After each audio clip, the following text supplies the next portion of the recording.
Welcome to our channel. Today we how to configure Instapage sections for optimized A/B test experiences, beginner guide step by step clearly.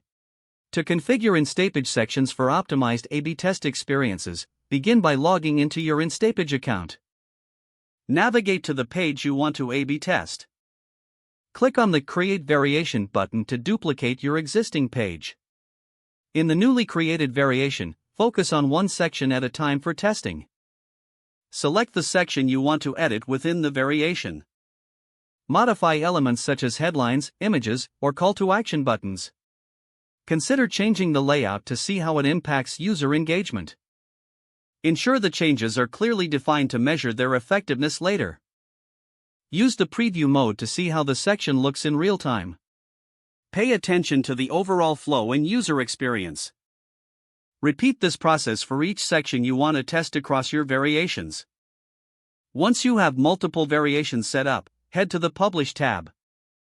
Make sure that both the original and variations are set to run. Set a duration for your A/B test to gather sufficient data. After your test ends, analyze the results through the Analytics dashboard. Identify which variation performed the best based on user interaction.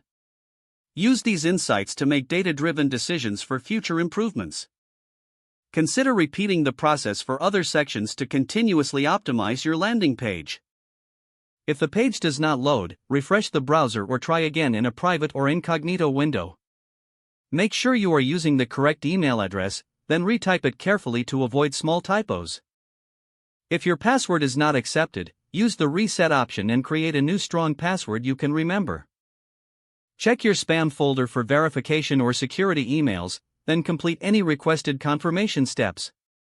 Enable two-factor authentication if available to improve account security and reduce unauthorized access risk.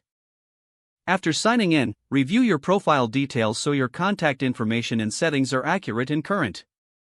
If you see an error message, note it down and try again after restarting your device and internet connection. Log out when you finish, especially on shared devices, to keep your account and payment information secure. If the page does not load, refresh the browser or try again in a private or incognito window. Make sure you are using the correct email address, then retype it carefully to avoid small typos. Don't forget to like this video and subscribe to our channel for more step-by-step tech guides.